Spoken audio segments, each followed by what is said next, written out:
भारत ने अफगानिस्तान के लोगों के लिए एक बार फिर खजाना खोल दिया है। भारत ने बजट घोषणा में अफगानिस्तान के लिए 200 करोड़ रुपए आवंटित किए हैं।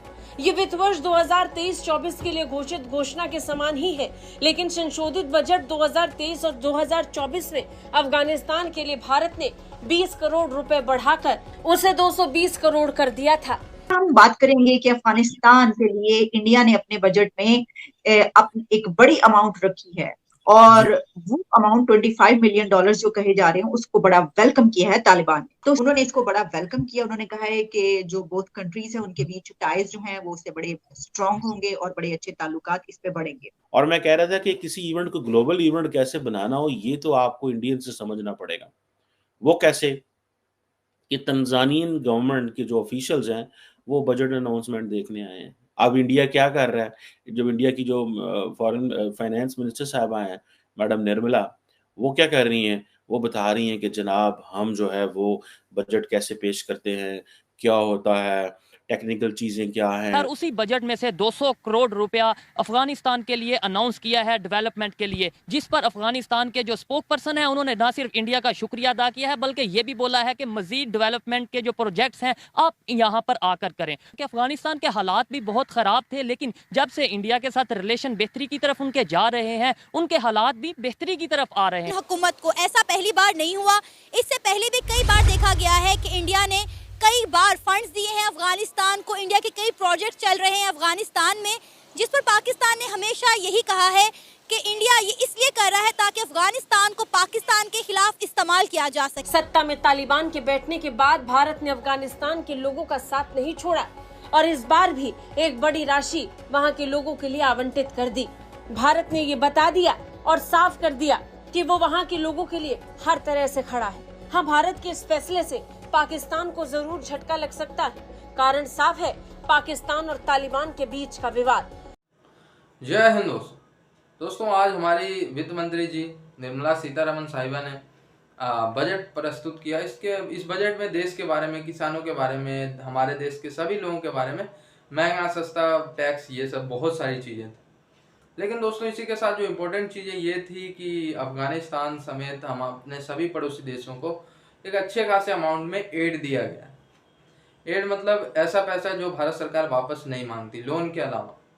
जैसे आप अफगान तालिबान को ही देख लीजिए, 200 करोड़ हमने दे दिए, बांग्लादेश को 120 करोड़, भूटान को भी 200 करोड़ से ज़्यादा, नेपाल को, फिर इसी सेशेल्स को, फिर मॉरिशस को, मालदीव को, म्यांमार को, सभी देश को, म्यांमार को भी 200 करोड़। इसी तरीके से सभी देशों को निर्मला सीतारमण जी ने बजट में एड दिया भारत की तरफ से। तो आप देख लीजिए भारत की दरिया दिली, अपने पड़ोसियों के साथ कितना दोस्ताना रिश्ते भारत चाहता है।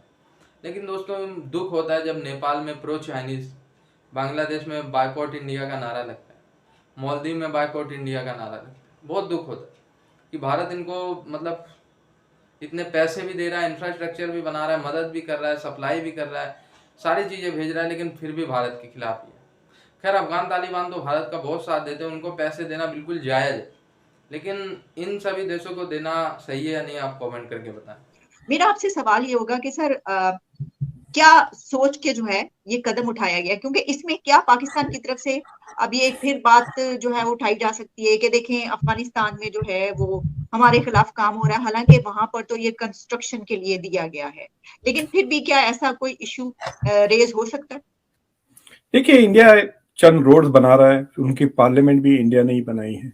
तो मैं देख रहा था budget, it is actually increase from last year 170 crore India ने एलोकेट किया था अफगानिस्तान को, और India has allocated 200 crore now this year for Afghanistan. It is a very interesting thing. एक तो एक आप डेवलपमेंटल एड दे रहे हैं अफगानिस्तान को, दूसरा तालिबान को रिकग्नाइज नहीं कर रहे हैं, तो किसको दे रहे हैं पैसे? So I have a feeling कि इंडिया से गवर्नमेंट कोई भी हो, हम ये जो प्रोजेक्ट्स कर रहे हैं इसको फिनिश करेंगे, and these are beneficial for Afghans, and it will also increase India's goodwill. So basically वो without recognizing the Taliban, they are continuing to build goodwill in Afghanistan. ये ऐसे हथियार या TTP या इनको उनको नहीं दे रहे हैं। आपको याद है जब अफगानिस्तान पहली बार जब काबुल पे कब्जा कर लिया था 2021 में, तो पाकिस्तान की मिलिट्री और ISI वगैरह के जनरल्स वगैरह गए थे, याद है, विजिट करने। तो वहां पे इस तरह की India doesn't do this kind of things वहां पे ना। Most of it is building goodwill with Afghan. आपको पता है कई सालों तक अफगानिस्तान की क्रिकेट टीम दिल्ली में बेस्ड थी, दिल्ली में वो प्रैक्टिस करती थी क्रिकेट वगैरह। So India is trying to nurture Afghanistan and is trying to play the role of big investment. तो इंडिया की जो रैंकिंग है to ease of doing business बोल के एक कैटेगरी होती है, कितना आसान है इंडिया में बिजनेस करना। चंद साल पहले 180 था, बहुत मुश्किल था इंडिया में बिजनेस करना, और मेरे ख्याल से इस बजट के बाद it will become even more easier, because उन्होंने कई एक्टिविटीज को डीक्रिमिनलाइज किया है, made it easier to do business in India, which means people will be more, मतलब पहले से ज्यादा encouraged to invest in India. So ये current budget is designed to attract more and more foreign investments. और देखें क्या होता है। हमने देखा कि इस वक्त जो है, खास तौर पर इस बजट आने के बाद, तो ऐसा महसूस होता है, काफी दिनों से ऐसे ही कहा जा रहा है कि इंडिया वहां से ज्यादा करीब है अब, और वहां पे डेवलपमेंट के लिए काम भी हो रहा है, जबकि पाकिस्तान के ऊपर वहां से हमले हो रहे हैं। तो क्या ये एक डिप्लोमेटिक विन कहा जा सकता है उस तरफ से, और यहाँ पर डिप्लोमेटिक फेलियर है इसका? और इसी के साथ ये भी कि इससे मुझे तो ऐसा भी लग रहा है कि अगर पाकिस्तान और इंडिया के ताल्लुकात बहुत अच्छे हों तो ये पैसा जो दूसरे कंट्रीज को मिला है पाकिस्तान की मदद के लिए भी दिया जा सकता है। वो Afghanistan is playing it up. अगर आप देखें इंडिया की तरफ से ऐसे कोई बयानात नहीं आए इसके बारे में अभी तक। Afghanistan is playing it up because Afghanistan is trying to say अरे इंडिया कितना धूमधाम है इंटरनेशनल रिलेशन में, देखो they are being friendly to us. You know, one of the major powers in the world is giving us aid. Why can't America do this? Why can't Europe do this? You know, why can't Saudi Arabia do this? India is doing this. तो मेरे ख्याल से ये अफगानिस्तान के interest में है कि इसका ढिंढोरा वेव ऑफ टेररिज्म जो पाकिस्तान में बढ़ गया है, इसमें पाकिस्तान की सिक्योरिटी और पॉलिटिकल इस्टेब्लिशमेंट की तरफ से इंडिया की तरफ अफगानिस्तान की तरफ उंगलियां उठाई हैं, जबकि इंडिया का और अफगानिस्तान के साथ कोई ऐसे इशू नहीं है जिनके ताल्लुकात में कोई हाड़े आ जाएं। इसीलिए ये जाता है कि इंडिया जो है वो इस्लाम के या मुस्लिम कंट्रीज के थोड़ा एंटी है, या उसे हमें यहाँ पाकिस्तान में ये बताया जाता है। मैं ओवरऑल बात नहीं कर रहा, लेकिन अफगानिस्तान के साथ, बांग्लादेश के साथ उसके ताल्लुकात क्यों ठीक है? ईरान के किसी मुल्क का कोई मजहब नहीं होता।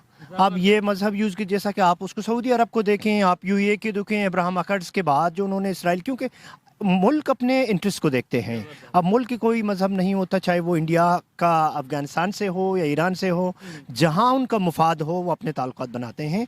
अब लेकिन हाँ, बहुत से कंट्रीज हैं, हम तो ये कहते हैं ना, इस्लामिक कंट्री, मुस्लिम ब्रदर, इस्लामिक रिपब्लिक। एक तो इस्लामिक और रिपब्लिक दोनों अलग चीज़ें हैं, लेकिन फिर भी हम हर जगह पे इस्लाम को, या मतलब वो क्यों इस तरीके से ले आते हैं? देखो, इसमें हमारे इस्लाम, एक तो ये कि हमारे लीडरशिप ने बहुत से सिविल मिलिट्री, अगर हम लीडरशिप देखें अपने कुछ पर्पस के लिए भी इस्लाम बहुत उन्होंने क्रॉस किया है। हमने क्यों डेडलॉक कर दिया जी? हम बात भी नहीं करेंगे, हम बिल्कुल रिलेशन भी नहीं बेहतर करेंगे। और दूसरे नंबर पे आप मेरे से ज्यादा जानते होंगे, टीचर हैं आपके, हमें ज्यादा नुकसान हुआ या इंडिया को? मेरे ख्याल में सबसे बड़ा नुकसान हमें हुआ है, क्योंकि एक वर्ल्ड बैंक की रिपोर्ट के मुताबिक पाकिस्तान और इंडिया के दरमियान 37 बिलियन पोटेंशियल है ट्रेड का।